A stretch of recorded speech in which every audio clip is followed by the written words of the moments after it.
Well, hello everybody. I'm a little bit late, but we're back today. This is Wednesday. I've been looking forward to this day because I have my two friends on again today, Dr. Johnson and Dr. John Mastro Giovanni. I love that name. It's such a power-packed name.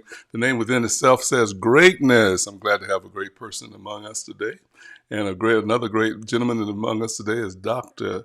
Eric Johnson. We're going to continue our conversation we had by the Imago Dei, and which is talking about the image of God. And then we talked about, we ended the last time we were together talking about justice. And I got some questions. I didn't get to go over these questions with him before we aired. Hopefully, I won't catch them uh, uh, too far off guard. Hello, Dottie. Good to see you. Happy Wednesday to you as well. But anyway, let me bring up my friends, and so you can see them here. There you go. There's Dr. Eric there, right there in the middle. Yes, smiling, amen. And Dr. John, we got it. We got Dr. John on the end this time. On the same size though. I'm over here on the left. But anyway, let me unmute you guys so that you guys can talk. Because the last time I had you muted. Now, Eric, should we unmute John or what? Should we keep him muted or should we let him talk today? Hi, Oh, Dr. John. absolutely. Okay, guys, we were talking about we're talking about the Imago Day, and then I looked at the video again today, and it was fantastic just for me seeing it again. If anybody is watching us on our broadcast today, on our channel today, and did not see the first video, go back. It's very informative. We're going to cover some things today, hopefully, that we covered then with a fuller explanation of this hot topic. But Eric, one of the reasons, Eric, that I want to talk a little bit about justice, you and John was talking about justice at the end, because since that conversation, we have the trial of George Floyd. And one of the questions that I was going to ask both you and Dr. John is how has this trial impacted you by looking at the, or even if you've seen any of it, I'm just assuming that you've seen some parts of it, heard some parts of it being reported on the news. How does a testimony impact you? What are we looking for from the police department or from our government? I mean, how should we be reacting as citizens and viewers watching this trial? Eric? Well, uh, I think this ties directly back into the conversation about the Imago Dei. It's Right. how uh, when witnesses are asked questions, how they're being portrayed. And I think um, one of the startling things now that we're more aware of the image of God is how witnesses, if they're African American, uh, that the defense attorney will try to uh, get these individuals to express their emotions so that they could be portrayed as angry individuals, and as if anger is something that means that your testimony or what you observed and what you witnessed disqualifies the accuracy of your testimony. Mhm. Um, uh, I think all of that ties directly back into our discussion before. When I think of the officer involved shooting that is here in Pasadena, the very first thing that the police department did was not release a video of the shooting, but release a video of the residents that were angry in the park.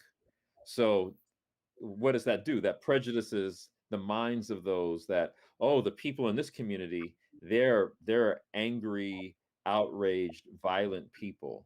Uh, so whatever they have to say can't have any value. And then they put up this individual's previous arrest record, which means that his so then it also prejudices a jury pool to believe this individual was worthy of death. But is an individual worthy of death because of a traffic stop? Should anyone be dead after a traffic stop? So we have to we have to be free of these biases uh, that because at the end of the day, the moment that we are made to believe that an individual is not the image of God is the moment that we are antichrist. Exactly, exactly. Now, Dr. John, before I get into my little commentary, how has this trial impacted you? And if you've seen any of the trial, how has it impacted you in watching it? Yeah. Um, for me, two things come to mind. First of all, right now, one of my heroes of the trial is the chief of police. Mm, Um, he his testimony was unashamedly not trying to cover up anything. I really felt that as I watched his testimony, it was a day before yesterday, I think it was. Um, and what he shared. He was honest, upfront, and I really like the fact that he responded to the community. That somebody called in and said, "Hey, did you see this video?" And he actually responded to that rather than just by blowing it off, saying, "Well, I saw on the street camera. I didn't see anything that." Uh, and the second he did that, he immediately fired those gentlemen. Gentleman is a kind word, but so that's number one. I'm very encouraged by that, and I hope that sets a new standard in the public for some of the things we've seen happen in the police, and not just only about the racial issues, but the fact that um, there is, a matter of fact, makes us think of an old Sylvester Stallone movie where he actually put on weight to play it. It's called Copland, that came out maybe 25, 30 years ago or something. And it was really about the fraternity of police officers and how many times they do cover each other. On that note, saying thank you to that chief of police and hopefully sets a new standard. The other thing was that um,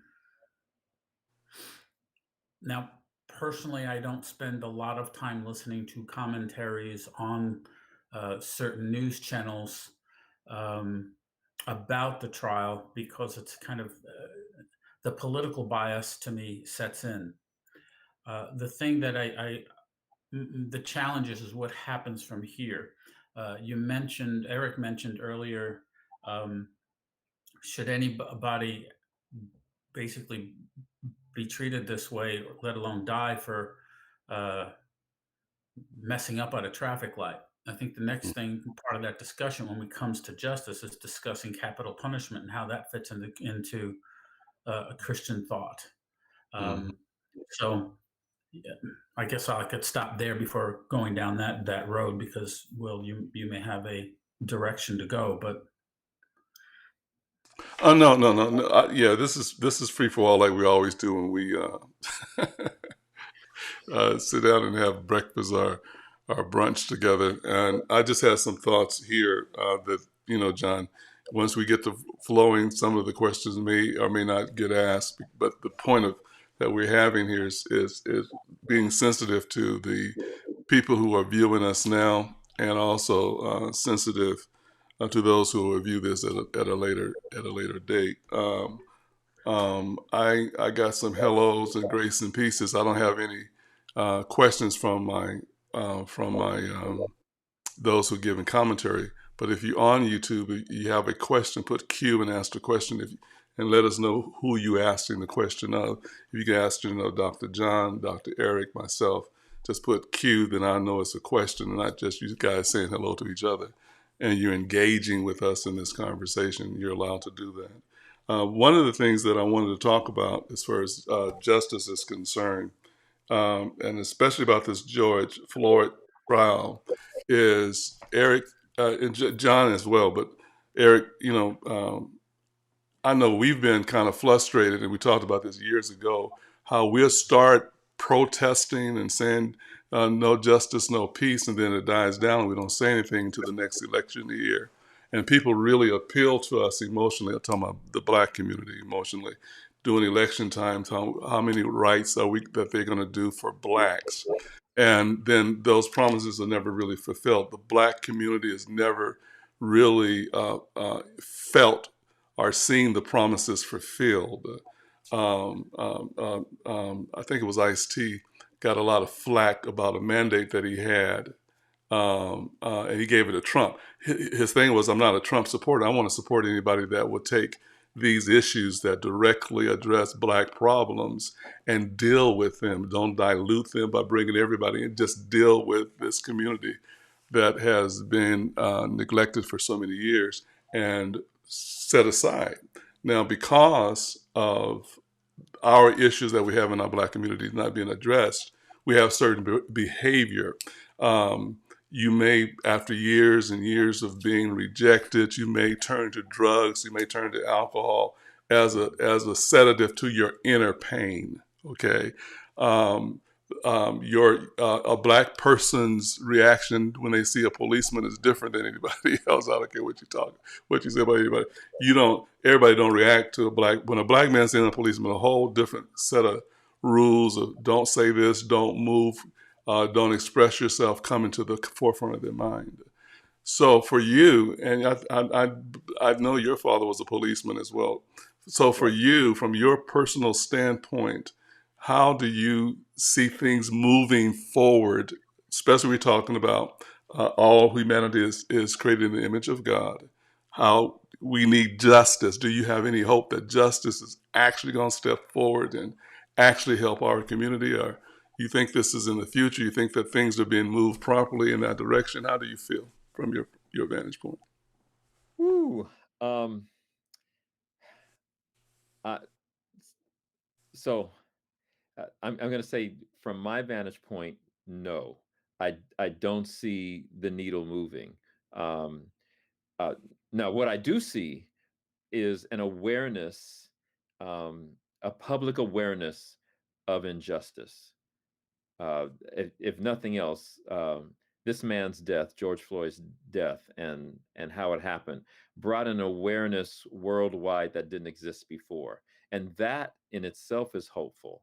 But we're still dealing with systems that have to be dismantled. Uh, just just this week, again in Pasadena, um, a young man by the name of Chris Ballou, that an Altadena resident, that was beaten by Pasadena officers. Here we go again. For He was driving without a front license plate, a Mercedes Benz, and tinted windows. So more like this was his parents' car. He was driving to the gas station, um, and that whole encounter went from 0 to 60 so fast. He had his face pushed into the concrete. He was beaten with the baton until his leg was broken. Um, and None of this information came out until 2 months later, when a witness shared the video with Chris, because he knew that people there had actually filmed it. As soon as that video was released, the city manager then released the officer's body cam video, and they dropped all charges against Chris. Um, this week, and this is something that happened 2 years ago. This week, the Pasadena Police Department announced that the two officers involved will not be fired, and that this was a unanimous decision from the command staff. Um, so, when it comes to hope of actual justice happening, there are systems, there are unions that that are keeping uh, the promise of justice from happening. But I believe, um, I see hope in other cities, uh, but will I see true justice happen in my lifetime? I don't know. Um, Mm-hmm.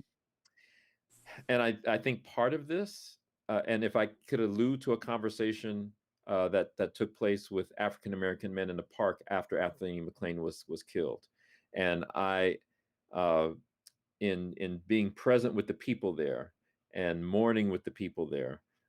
Several clergy were there every day for well over a month, almost 2 months, and so uh, present with these men and handing out refreshments.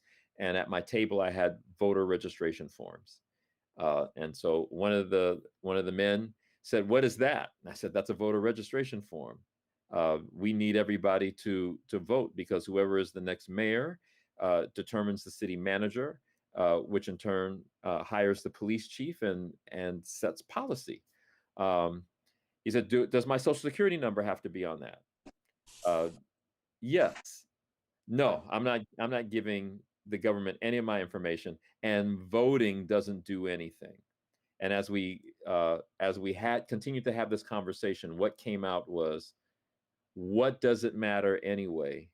We're in the last days, and God is judging us, and it's only going to get worse. So my grieving at that moment wasn't even about the systemic injustice in our courts and in the criminal justice system. It's what's coming from our pulpits that keep our people in slavery and bondage so that they can't even advocate for their own rights. They believe that this is from God. So if we don't even teach and instruct our people that God's heart is one of justice, if we don't teach them Isaiah 61:8, that I, the Lord, love justice, if we don't read from my favorite passage in Amos, and if it's all right, I'll just read Good. this Yeah, hit on. briefly. Amos, um, this is Amos chapter 5, verses 21 through 24 in the Message Bible. "I can't stand your religious meetings. I'm fed up with your conferences and conventions. I want nothing to do with your religion projects, your pretentious slogans and goals. I'm sick of your fundraising schemes, your public relations and image making. I've had all I can take of your noisy ego music. When was the last time you sang to me? Do you know what I want? I want justice, oceans of it. I want fairness, rivers of it. That's what I want. That's all I want." Wow. Wow. I'll stop. Wow. Well, and because that segue is right in, because I was going to ask John to comment a little bit, because we've had discussions about how quiet the church has been doing these issues, especially the evangelical church. That group has been, and those are white folks that I'm talking about, has been extremely quiet. And uh, John, how do we face this, or just respond to their quietness? Do we say anything? Do we challenge them? Do we have more conversations like this, inviting them on the program so we can hear what they got to say? What should we be doing to get them to step up during these times of injustice? Yes, all the above. All of that. The uh, while Eric was talking, I think that's the herein is the some of the issues. The church in America, something we spoke about last time, as we call the Church of America, it has grown up in a racist paradigm in which even the Bible that we have founded ourselves on, usually the King James Version for the Protestant, has allusions in it that support racist thinking. Now, here's the deal. My view is this, and there's about three things I want to say real fast. Number one, it's not like folks in America woke up one morning and everything is fine, and then over time they became indoctrinated into race. In my view, the race issues were here when we all woke up. So, what I mean by wake up is I don't mean wake up to something other than race. I mean, it was part of the fabric of the point of view of the Western world, and specifically in America at its time. I've maybe said this before, but I'll say it again. When somebody who is usually of white origin that says to me in a conversation, "Well, we built this amazing country," my response is, "No, you did not build this amazing country. You managed it, but the Black, the Mexican, the Chinese on the railroads, and the Indian, the American Indian, are the ones who actually did all the work. You just supervised." And in your supervision, that included violence, mistreatment, et cetera, until the job was done. Let's be honest. Hmm. Another, so that's that aspect. So to me, it's really about moving away from a fabric of thought that is here. It's a paradigm that's here. It is something that folks wake up into in the morning. And I would even suggest that even those who are oppressed wake up in the morning in the oppression. So it's very difficult to see life beyond it, I think, at times.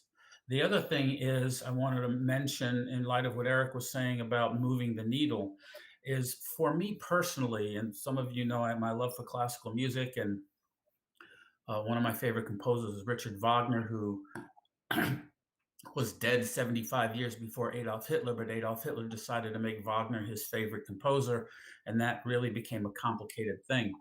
And over the years, having traveled to Germany, et cetera, for 20 years now, and learning about Nazism, learning about supremacy, learning about these things, there was a video that I discovered about 25 years ago, and I'm really hoping to find it again because I want to use it. The short version is, it was a documentary where a man with a camera a small camera was able to go into the neo-Nazi slash white supremacist groups in America and film. And there was one particular film, one particular moment that I would love for people to see, and I'll say this for two reasons, is it's a birthday party. And the boy who is he's maybe about 10 years old that's being celebrated, or 8 years old, he's play fighting with this friend of his. And the documentarist asks him, so what do they're play fighting. So he interrupts him. He says, so what do you want to do when you grow up? And he says, quote, I want to be a policeman. And he says, why? And he said, well, this way I can put all those niggers and kikes where they belong. Mm. 8, 9, 10 years old. Mm. Okay. Mm. Now, here's my point. One of the things you find out in this documentary is a lot of these folks in their mentality join law enforcement, join the military as a Mm. place where they can express their belief systems. Right, right. It's intentional. For example, when I was about 16, 17 years old, I had a friend that I associated with in school for a while. And he was pretty quiet about it for the most part, but I remember him one time telling me, and this kind of changed my point of view of him at the time. I didn't know what to do with it. I was 16, 17 years old, but his statement was, using that wonderful N word again, he said, oh, using, and kikes for Jews. He says, oh, those people. He said, I believe that they should be throughout America. I believe every American should own one. Mm. Okay, now with that comment, here's the point. He became a New York City policeman and was on the force for 30 years. Wow. Man. Okay. So my point is that as we're watching this process happen real time, people use the phrase, it's just a few bad apples. I'm going to say to you that there's a lot more apples in the bunch. Maybe even disproportionately, there may be more of these kind of apples in law enforcement, in the military, and in our judicial systems, because this is where they express their rule. And this is where they express their ideology to, quote, keep America great. If you understand what I just said. Mm. So maybe we wouldn't find that many in other places, working at Walmart or something like that. But this is an intentional thing. And one of the reasons why I would like to get that video is because you hear it out of the horse's mouth. And I've heard it myself out of people's mouths. So coming back to your notion on the church, is that the church world has this going on within its own dialogue. It chooses to think or to say that we're not racist, and we think by saying we're not racist that now exonerates everybody from the issues at hand. But when you do tick off the box and you vote for a person that has even connotations to this, we need to think about, we as Christians, what are we doing? And as Christians, we do need to become very vocal, I think, about this. First of all, in the church, it needs to be taught.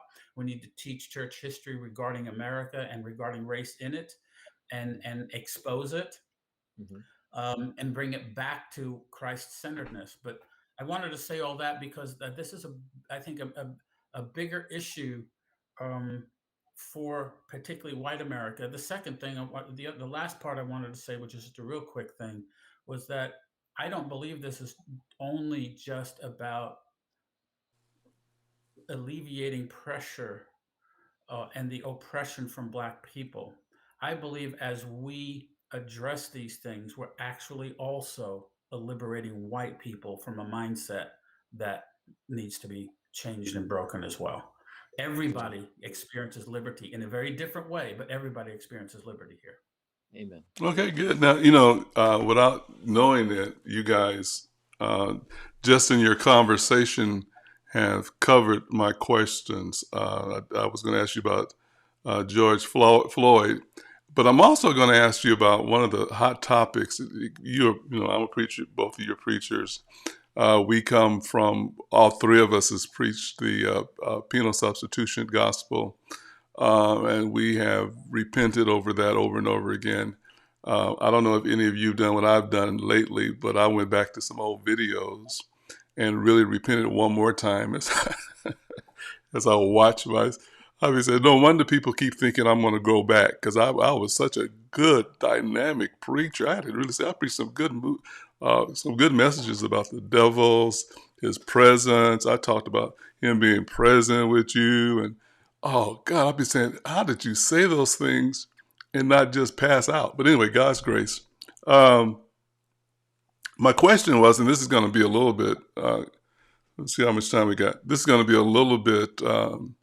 Different than what we've been talking about, but it still embraces the image of God. So, if all are created in the image of God, all of humanity is created in the image of God, where does this evil come from? I know, John, I know you got a good statement on this, but so let Eric go first, okay, John? No, me and John talking about this a lot. So, where does this evil come from? And we can't put it on Satan, and we can't put it on the devil. Where does this evil come from? Where does sickness come from, Eric? Where does wars come from? Seeing that we are saying that God is just, He desires justice. So these things are manifest in the world. And with that, if you can really tie that in, the next thing I want you to tie in to your answer, if you can, because of our time, how do we see the Bible? There's a lot of people turning from Christianity because they don't agree with some of the stuff that's written in the Bible. Not that they don't believe in God. It's just hard for them to believe in a God that the certain preachers talk about, especially when it's talking about sending people with certain behaviors to hell that does not do quote unquote evil. They might be morally unjust, but in somebody else's opinion, not in their own opinion, naturally, but not doing evil. They're not killing, stealing, and all that kind of stuff. So I know I put a lot there. I did that because of our time, and I need you to address some of that real quick. Go on, Eric. Well, goodness. Tag. uh, I, I really, so I think first, um, ignorance and ego uh, definitely play a lot of this. What the Bible says that my people are destroyed for lack of knowledge. So then, if there's a destructive force, then I would say that ignorance is definitely part of that. Um, Ignorance of not being able to change my perception of the other as as the image of God, as Christ before me. Um, and then there's ego, the the need for me to be better than, um, or to prove that I am not less than. Uh, I, I definitely think that those are factors that play into this.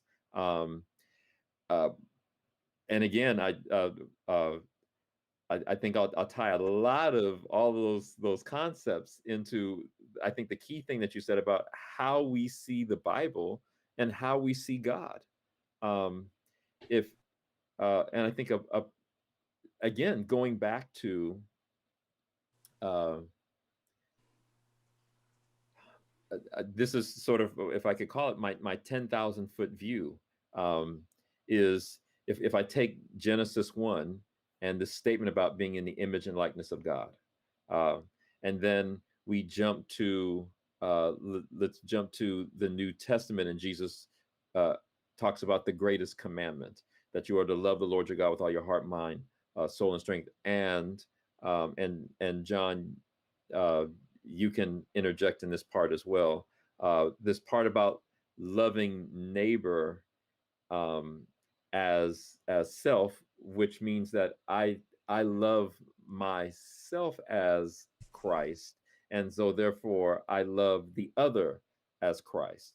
So if that's true, um, then again, like I said before, the moment that I see anyone as less than Christ is antichrist. Then I also think of going further into the New Testament, um, the uh, Cornelius and Peter, and the vision that Peter receives, where three times that uh, this unfolding of all of these quote unquote unclean animals are there, and the voice of God says, "Rise, Peter, slay and eat." And Peter says, "I can't do this. I won't touch anything unclean." Well, first of all, where did that information come from? All of these rules, all of these Old Testament rules, and God says, "What I have called clean, do you don't call unclean." But it's very specific that God is not talking about food, he is talking about people, Yeah, which means that regardless of ethnicity, orientation, religion, social economic status, ethnicity, occupation, that's right. we see Christ in all. So That's right. and so not to change the conversation, but I think one of the the great debates in terms of perception, if you don't take this view properly, then you're saying or as the church has said, that anyone that is LGBTQ could never be a Christian. Wow.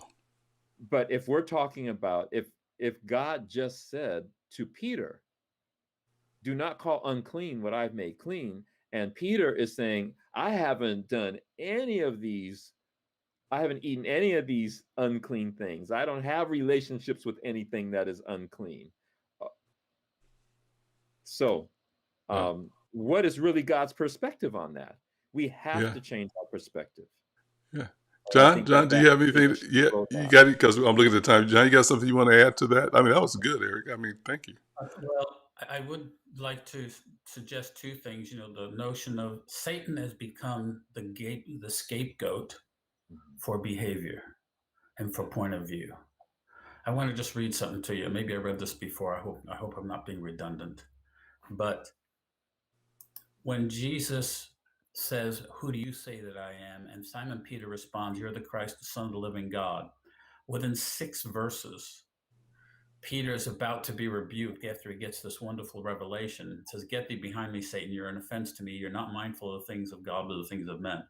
The thing I was, matter of fact, just writing some of this a couple of weeks ago in the new edition of the volume 2 of the Melchizedek book.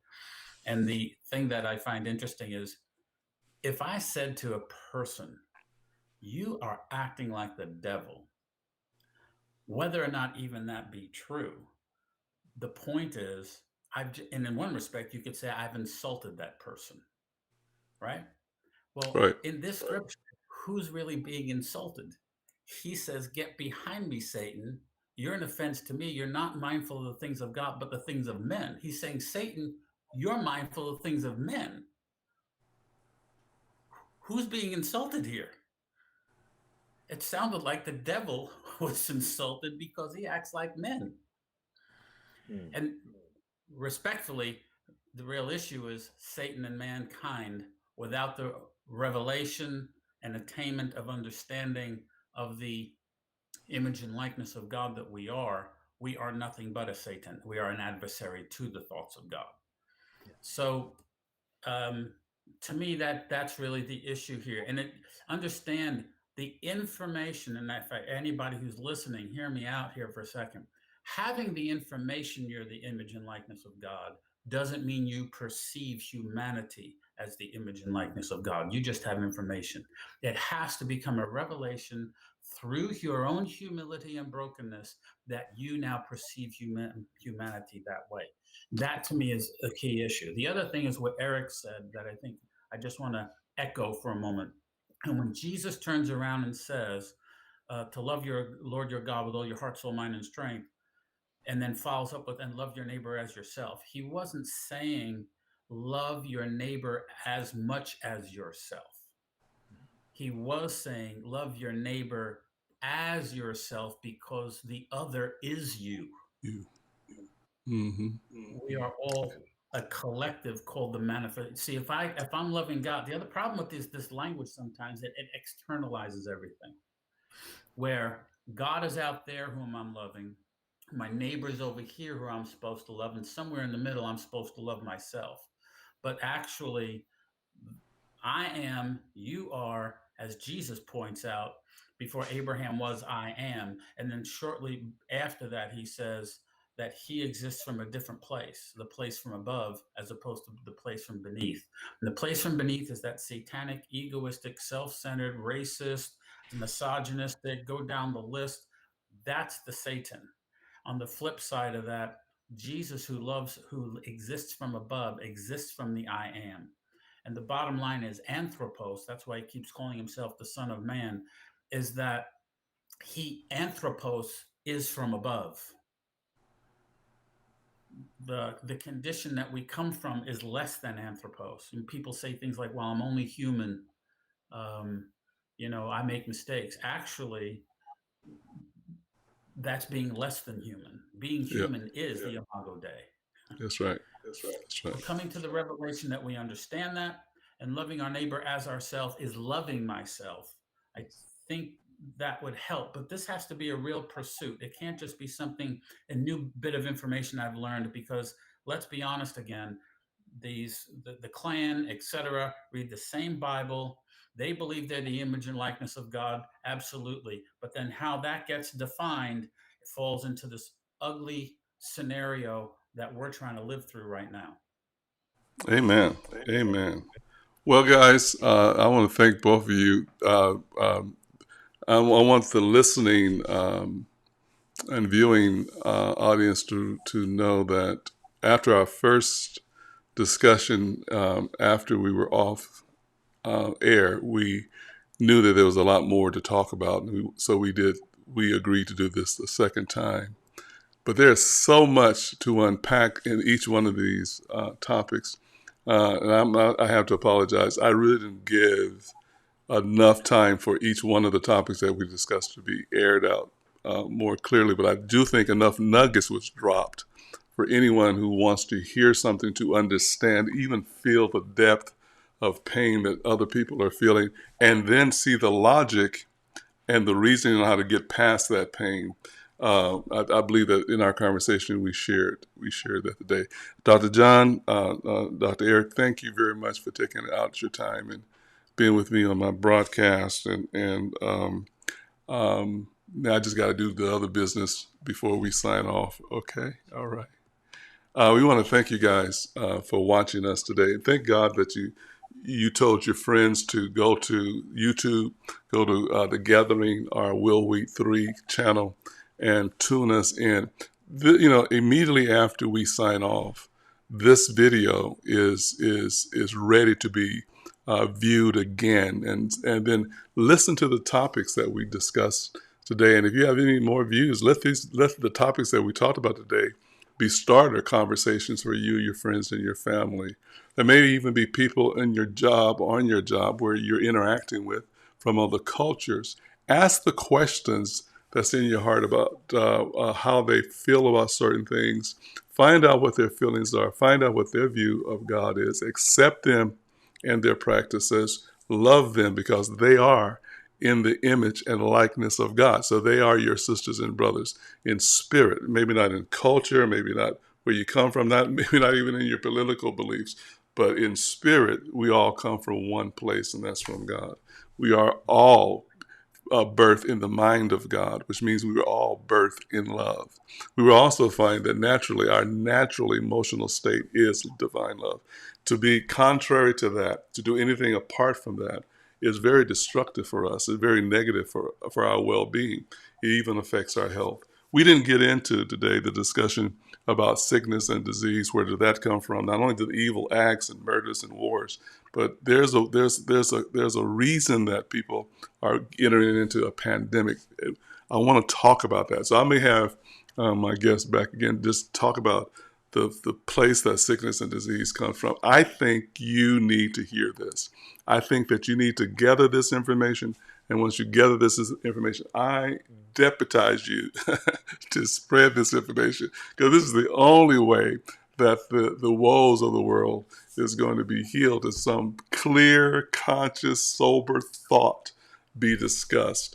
Not debated, not argued, not with temper, but with love. Everything that we talk about is tempered with love and with patience, giving people things to think about. And as they think, you'll be surprised that we all come to the same conclusion. I also want to invite you, as I look down here, to go to our web page, which is www.nccfc.net. For those of you who are watching and you're interested in when our church is going together, we're going to do a trial gathering this coming Sunday. Now, I don't own the building. The building, we're leasing the building, and an organization owns the building where we're meeting. And they have protocols set aside for everybody's safety, including their employees, because this is their building. This is where they work. They have employees and students there. So we coming in, even though we are renting a space, we got to observe those protocols. I don't have those protocols up today, but I will have them up shortly on our webpage so that you can observe those protocols, know what those protocols are. So when you come in, you'll be prepared to take the measures that's necessary to be safe. Now, don't be talking about you think this is a hoax, or you are acquiescing to someone else's view for your safety, and you're also thinking of their conscience. If your conscience is at a level that nothing can touch you, well, think of other people and how they feel and what their fears are, and consider them. And love will cover them. Love will acquiesce to their need and supply whatever actions we need to perform for them to make them feel safe and accepted. Also, for those of you who want to give, and you can not only give on the web page I just had up by hitting the donation key, you can also give through Zelle. Many of you like to give and help the ministry, help what we're doing. God has put into your heart to be a financial help and aid. You vote with giving on how well you like the program, how you want us to continue and carry it on. Your giving really helps us continue with the endeavors that we're doing. And you can do that through Zelle. If you have a Zelle account, you can send from your Zelle account to our Zelle account the love offering, your tithe. I'm sorry, your love gift or your tithe and your offerings. And that is sisterwheat@yahoo.com. That, though it carries my wife's name, it is our church account. Does it go to her or me? Anything you give to that account goes directly to the church. And so you'll get credit for your giving there. And then if you want to mail something in, a check, a money order, that's the way you track your giving for your tax purposes, or just to keep note of what you've done for the year, as I do. Then you can mail it to our mailing address, which is 2851 West 120th Street, Suite E as in Edward 522, Hawthorne, California 90250. Now, if you're watching me by way of YouTube, don't forget to subscribe. We know we have just a few subscribers. I'm really pushing toward that 1,000 number. I am so far from that. We want to first get 200, and then we want to get 250. But anyway, we're looking for those of you who are watching us by YouTube to subscribe. And once you subscribe, as we go into that number of 1,000, that's my dream, 1,000 viewers. Don't be mad at me for dreaming. But anyway, I want you to subscribe. Invite your families and friends. Have them subscribe. And then don't forget to hit the bell. When you hit the bell, you're notified about programs that we did, such as these today when we're going live, or special videos that I may place on our channel. I just may upload a video. You'll know when that video is placed, so you can follow what God is saying through this ministry that ministers to each and every one of you. Well, thank God for today. Thank God for you. You have a successful, blessed Wednesday. And remember, God has plans for your life. Oh, before I sign off, thank you, Eric. Thank you, John. Amen. Thank you for coming. There they are. God has plans for your life, and none of those plans include defeat.